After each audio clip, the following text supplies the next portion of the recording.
골로새서 2장 9절 10절 말씀 다 같이 한 목소리로 받들어 읽도록 하겠습니다. 그 안에는 신성의 모든 충만이 육체로 거하시고 너희도 그 안에서 충만하여졌으니 그는 모든 통치자와 권세의 머리시라. 아멘. 이 2장 9절에서 15절까지 말씀은 단순히 골로새 교회 교인들이 당면한 거짓 교사들과의 논쟁에서만 의미가 있는 것이 아닙니다. 사도 바울은 그 거짓 교사들에 대해서 주의하라라고 하면서 사실 이 예수 그리스도의 복음의 진리의 가장 핵심적인 부분들을 다시 한번 요약해서 전하고 있습니다. 그렇기 때문에 단순히 거짓 교사들에 대해서 또 오늘날도 우리가 이 세상의 초등학문과 같은 세상적인 사고방식과 대적하기 위해서 이 말씀이 필요할 뿐만 아니라 적극적으로 우리가 하나님의 은혜를 누리기 위해서 복음의 은혜를 누리기 위해서 우리가 이 깨달아야 될 진리를 여기서 발견할 수가 있습니다. 그래서 결국 거짓 교사들과 또 세상의 여러적인 사고방식에 오염되지 않고 하나님의 복음의 진리에 그 근본적인 복음에 깨어 있을 때 우리가 또한 하나님의 그 은혜 안에 말 그대로 이 9절 10절 말씀처럼 충만하게 됩니다. 그래서 너희도 그 안에서 충만하여졌다라고 사도 바울이 이야기하고 있죠. 성령 충만의 은혜, 하나님께서 우리에게 주신 복음의 은혜로 충만하기 위한 복음의 진리를 우리가 다시 한번 그 근본적인 본질로 돌아가고 그것을 회복할 필요가 있습니다. 그래서 사실 이 말씀을 통해서 사도 바울이 이야기하는 것도 골로새 교회 교인들에게 너희들이 너희들이 받은 그리스도의 복음과 다른 어떤 그러한 것들을 추구하지 말고 너희들이 이미 받은 복음의 은혜에 더 충만하도록 하라. 사실 이제 그렇게 이야기를 하고 있는 것이죠. 그래서 이 9절 말씀에 이제 신성의 모든 충만이 예수님 안에는 신성의 모든 것이 충만하다. 이것은 우리가 잘 알 수 있지만 여기서 우리에게 복음이 되는 것은 그것이 우리하고 무슨 상관이냐, 오늘 우리의 현실의 삶과 무슨 상관이 있느냐라고 할 때 그것이 바로 예수님 안에는 신성의 모든 충만이 육체로 거하시기 때문에, 그렇기 때문에 10절에서 너희도 그 안에서 충만하였으니, 그렇기 때문에 우리도 예수 그리스도 안에서 충만하게 될 수 있다는 것입니다. 그래서 여기서 이제 예수님 안에는이라고 할 때는 단순히 2000년 전에 성육신하신 것뿐만 아니라 그 성육신에서부터 시작해서 또 공생의 사역과 십자가를 지시고 또한 십자가에서 죽으시고 또한 부활하시고 승천하셔서 지금 현재 바로 2000년 전에 성육신하신 바로 그 예수님이 지금 하나님 보좌 우편에 계시다. 바로 십자가를 지셨던 바로 그 예수님이 지금 하나님 보좌 우편에 계시다. 그 부활하신 예수님이 바로 지금 승천하셔서 지금 바로 하나님 보좌 우편에서 모든 통치자와 권세의 머리로서 우리를 다스리고 계신다. 그래서 그렇기 때문에 너희가 그 안에서 충만해졌다라고 할 때는 바로 예수님의 그 몸을 그 부활하게 하신 또 승천하게 하신 바로 그 신성의 충만이 또한 오늘 우리 가운데도 역사하고 있다. 성령님을 통해서 우리 가운데 역사하고 있다. 이제 그것을 이야기하는 거죠. 그래서 더 높은 차원으로 올라간다는 것은 다른 거짓 교사들이 이야기하는 것처럼 세상의 그러한 실질적으로 세상의 초등학문에 불과한 그런 것들을 따르는 것이 아니라 어떻게 우리가 이 성령 충만하여서 이 땅에 살면서도 바로 그 예수 그리스도의 부활의 능력 가운데서 승천한 것처럼 또 세상을 초월해서 살아갈 수 있느냐. 너희들이 바로 그 은혜를 사모하고 그 은혜로 충만케 되기를 소망하면서 바로 그 은혜로 충만해져라. 이제 그 이야기를 하고 있는 거죠. 그래서 이 복음의 진리가 사실 인간적인 관점에서 참 이해하기 어렵습니다. 뭐 우리가 늘 성탄절에 예수님 이 땅에 오신 것을 찬양합니다만, 그러나 과연 현실에서 정말 예수님이 이 땅에 오신 것처럼 중요한 건 나와 똑같은 몸이죠. 나와 똑같은 몸 가운데 신성의 모든 충만이 그 몸으로 거하셨다라고 할 때에 정말 내가 오늘 이 몸으로 살아갈 때도 그 성령님께서 내 안에 함께 계실 때에 바로 나도 그 예수 그리스도의 은혜를 입을 수 있다. 정말 내가 몸으로 사는 이 현실의 삶 속에서 내가 그 은혜를 누리면서 살아갈 수 있느냐? 우리가 다시 한번 그것을 믿어야 됩니다. 그래서 우리가 예수님이 참 하나님이면서 참 사람이라고 믿는 것은 단순히 예수님이 어떠하시다 이걸 믿는 게 아니라 그걸 믿기 때문에 바로 10절 말씀에 너희도 그 안에서 충만하여졌으니 바로 우리도 예수님께서 예수님 안에서 그 예수님의 몸 가운데서 역사하신 그 하나님의 신성이 성령님을 통해서 우리 가운데도 역사하기 때문에 우리도 바로 그 은혜에 참여할 수 있다. 이것을 믿고 소망해야 되는 겁니다. 그래서 어제 나눈 것처럼 이게 이제 그래서 이 영과 육의 관계, 영과 이 몸으로 사는 삶과의 관계를 이야기했을 때, 그래서 하나님께서는 영이신 하나님께서는 우리의 몸으로 이 땅에서 사는 삶과 무관한 것이 아니라 적극적으로 개입하셔서 바로 돌보시고 주관하신다는 거죠. 그래서 이 영과 그래서 그 영적인 것들이 어떻게 우리가 이 초라한 이 몸 가운데 나타날 수가 있느냐? 사실 이제 다른 종교들은 그것을 용납할 수가 없었기 때문에 예수 그리스도의 성육신을 부정합니다.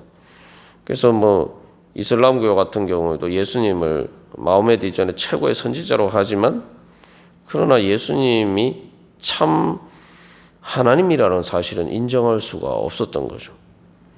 왜냐하면은 어떻게 하나님의 신성에 충만한 것이 육체로 거할 수 있느냐?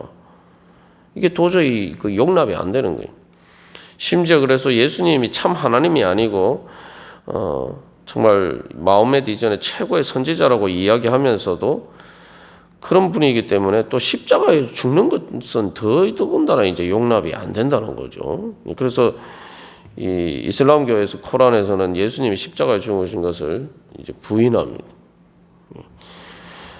그게 바로 이제 예수를 믿는 기독교와 이제 그 참된 그 예수님이 참 하나님이시면서 참 사람인 것을 인정하지 않는 그 이슬람교나 또 유대교도 그래서 예수님을 인정 안 하죠. 왜냐하면은 아니 어떻게 신성의 모든 충만의 가운데 거하신 분이 어떻게 십자가에 달려 죽을 수 있냐? 나사렛 예수로 오셨다는 것만도 이게 받아들이기가 어려운 사실인데 어떻게 심지어 저주받아서 십자가에 매달려 죽을 수가 있느냐? 이제 그렇게 생각하는 거죠. 그래서 유대교에서 메시아라고 할 때 사실은 그것은 어떤 뭐 모세나 이런 어떤 그 신의 대리자를 이야기하는 것이지 정말 말 그대로 우리가 고백한 것처럼 참 하나님이다. 성자 하나님이다. 이렇게 고백하는 것은 이제 용납이 안 되는 거죠. 그게 이제 그래서 기독교 복음의 가장 큰 진리면서 그게 또 가장 큰 복음입니다. 그래서 그런 어떻게 보면은 이 완전히 발달되지 않는 신약의 복음에 비하면 초등 학문에 불과한 거죠. 그래서 이 신약의 복음에 말 그대로 이 초등 학문과 대비되는 말 그대로 고등한 온전한 복음의 진리는 바로 신성의 모든 충만이 육체로 거하신다. 예수님 안에는. 그래서 이 영과 육의 개념이 영이라는 것이 이제 육과 동떨어진 어떤 아니면 멀리 있는 이런 것이 아니라 영이란 게 뭐냐 그러면 이 신성의 모든 충만이 육체로 거한다라고 할 때에 육체 안에 거하는 게 아니고 그죠? 예수님 안에 신성의 모든 충만이 육체로 거한다. 이거 다른 말로 하면 육체가 사실은 신성의 모든 충만 안에 거하게 되는 겁니다. 신성의 모든 충만이 육체로 거하면은 그 몸이 신성의 모든 충만 안에 있는 거예요. 쉽게 비유를 들면은 이제 그 그릇에 물을 담잖아요. 그래서 물을 담는데 우리가 잘못 생각하면 이게 이제 신성의 모든 충만이 육체로 거한다라고 하면 그릇에 몸이라는 것이 그릇이고 그 그릇 안에 신성의 충만한 넘치는 물이 넘치도록 그 안에 담기는 것. 우리가 이런 식으로 생각합니다만 실제는 그렇게 되면 우리가 어제 나눈 것처럼 이 영을 몸의 한계 안에 이제 가두는 게 되죠. 그렇지 않고 이제 바다 가운데 빠져 있는 이 그릇이라고 생각합니다. 바다나 이렇게 큰 물 가운데 그릇이 잠겨 있으면 어떻게 됩니까? 그릇 안에 분명히 그게 가득 차 있죠. 가득 차 있지만 실제로 그 몸은 그 그릇은 바로 그 바다 가운데 물 가운데 사실은 안에 물 안에 있는 거예요. 그래서 우리가 어제 주일 말씀에서도 로마서에서도 영 안에 거한다라고 이제 그래서 이 말 그대로 신성의 모든 충만이 육체로 거하신다는 것은 바로 그 몸이 하나님의 신성의 영적인 영향력의 지배 아래 완전히 그 지배 아래 있다는 거예요. 그것을 벗어날 수가 없다는 겁니다. 그렇기 때문에 우리가 이제 그 영과 몸의 관계를 생각했을 때 영은 우리의 몸의 가운데 충만히 거하는데 그 충만하다라고 할 때는 우리의 몸이 바로 몸이 바로 영 안에 거하게 되는 겁니다. 그 다른 말로 하면 영의 지배력 안에 거하게 되는 거예요. 그렇기 때문에 어떤 근데 그런 일이 예수님 안에서만 이루어지기 때문에 우리가 다른 영은 그러니까 이 앞에서 뭐 세상의 초등학문이 이야기하는 그런 다른 뭐 천사나 다른 영적인 존재에 대해서 존재는 그렇게 우리를 충만하게 해줄 수 있는 그런 영이 아니라는 거죠. 하나님만이 참된 완전한 그러니까 모든 충만한 완전한 신성이기 때문에 다른 존재들은 그렇게 될 수가 없는 거죠. 그러니까 우리가 충만함을 받을 수 있는 것도 그래서 예수님을 통해서만 그게 가능하고 예수 그리스도의 영 되신 성령님을 통해서만 그게 가능한 거죠. 그래서 이것은 우리의 삶에서도 그래서 충만한 것은 예수님을 통해서만 이루어질 수 있고 그래서 우리가 어제 마지막에 나눈 것처럼 내가 충만해지는 것은 예수님을 내 안에 모시는데 예수님을 내 안에 모시는 물을 통해서 바로 우리가 영 안에 예수님 안에 예수님 품 안에 안기는 것과 같이 그렇게 되는 거죠.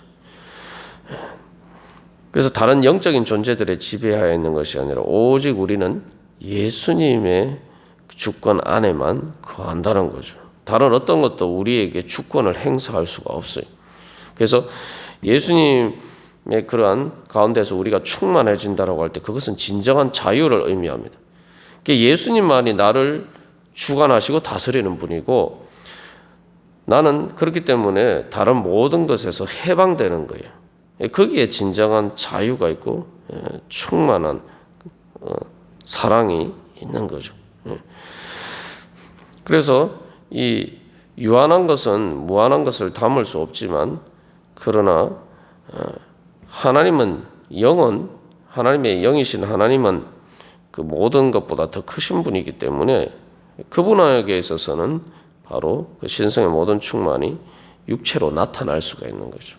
인간에게는 이제 그게 이제 불가능한 것이고 불완전하게 거기에 참여할 수 있을 뿐이지 예수님만이 이제 그렇게 할 수 있다는 거죠. 그래서 이제 9절에서 그 안에는 그래서 그리스도 안에는이라고 이야기를 하는 겁니다.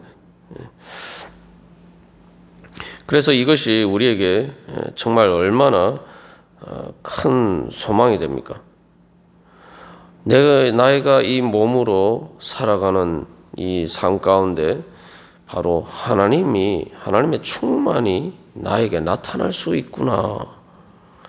사도 바울이 앞에서 우리가 나눈 것처럼 사도 바울이 계속 강조해서 내가 기쁘다, 내가 기쁘고, 그러니까 너희도 기뻐하라. 계속 이야기를 하잖아요. 어떻게 감옥에 갇힌 그 몸으로 고생하고 있는데 어떻게 기쁠 수가 있느냐? 그게 바로 신성의 모든 충만이 육체로 거하는 그 예수님의 은혜를 통해서 충만해졌을 때 나타나는 현상이라고. 그래서 감옥에 갇혀서 고생하는 그 연약한 몸 가운데서도 하나님의 충만한 것이 충만할 수 있다. 신성이 충만할 수 있다. 다시 말하면 그렇게 그것은 하나님의 영광이 충만한 것이고 바로 하나님의 나라가 임하는 거죠. 그러니까 사도 바울이 기뻐할 수 있다는 거예요. 예수 믿을 때 그래서 이 성육신과 이 9절 말씀, 10절 말씀이 바로 우리의 신앙의 가장 근본적인 소망이 되는 겁니다. 아, 그래. 예수님이 나와 똑같은 그렇게 몸으로 살아가셨는데 그 몸 가운데 하나님의 신성에 충만한 것이 나타났다. 그래서 결국 우리가 이제 사실 이제 예수님에 대해서 고백할 때 예수님이 가장 하신 큰 일이 십자가를 지신 것이다라고 할 때 아니 어떻게 십자가의 죽음 가운데 신성의 충만이 가할 수 있느냐? 인간의 가장 어떻게 보면은 가장 극단적인 그 고난의 그리고 죽음의 고통의 가장 깊은 것, 가장 초라하고 가장 부끄럽고 가장 연약한 그 십자가에서 죽는 그 가운데 어떻게 신성의 모든 충만이 거할 수가 있느냐? 그렇기 때문에 십자가의 죽음을 통해서 바로 하나님의 신성의 충만한 영광이 나타난 거죠. 바로 우리를 모든 죄에서 구원하시는 바로 놀라운 그 구속의 능력이 바로 그 십자가의 죽음을 통해서 나타난다는 거예요. 태초부터 마지막 날까지 모든 인류의 그 죄를 다 사하실 수 있는 그 놀라운 구속의 효과가 십자가의 죽음에서 그래서 나타날 수가 있는 거예요. 바로 그 십자가는 예수님이 십자가에서 죽으실 때 그 예수님이 참 하나님이셨다. 그 안에 신성의 모든 충만이 거하셨기 때문에 그 신성의 모든 충만이 십자가를 통해서 구속의 능력으로 나타나서 어떻게 보면 2000년 전 한 인간 예수의 죽음처럼 보이지만 그것을 통해서 모든 인류를 구원할 수 있는 하나님의 그 놀라운 능력이 나타났다. 우리가 그래서 오늘도 주님께서는 바로 그 은혜로 그 충만한 것으로 우리를 충만히 채워주시기를 원하신다. 이게 얼마나 감격적인 복음의 기쁜 소식인지 모릅니다. 예수님은 십자가에서 죽으실 때도 인간이 당할 수 있는 가장 극단적인 그 고통의 가장 깊은 곳에 그 죽음의 가장 깊은 곳에서도 신성이 그렇게 충만한 영광이 나타났다면 오늘 우리의 삶 가운데 주님께서 그 영광으로 우리를 충만케 해주시지 못할 이유가 없는 거죠. 그리고 또 그렇게 해주시기 위해서 예수님께서 그렇게 십자가에 달려 돌아가시는데 바로 또 부활하셨다는 거죠. 그래서 그 모든 것을 이기고 그래서 그 신성의 충만한 능력은 계속 부활하게 예수님의 몸을 부활하게 하셨다. 그 능력이 오늘도 우리 가운데서 우리를 충만케 해주신다. 그러니까 너희도 그 안에서 충만해져. 우리가 그 영향력 안에 있다는 거죠. 예수님이 내 안에 계시면 우리가 그 안에서 충만해졌다. 그러니까 내가 살아가는 삶이 이제 세상 안에서 살아가는 것이 아니라 그 세상보다 더 크신 하나님의 신성에 예수 그리스도를 통해서 나타나는 그 하나님의 신성의 모든 충만 가운데서 우리가 살아가는 삶이 됩니다. 그게 바로 성령 충만의 약속입니다. 하나님께서 우리에게 주신 약속, 복음의 약속이 바로 그것입니다. 우리가 오늘도 그것 소망하면서 그것을 믿고 주님 충만케 하여 주시옵소서. 우리 그렇게 기도하면서 성령 충만의 은혜 가운데 오늘도 살아가시기를 간절히 소망합니다. 다 같이 기도드리시겠습니다.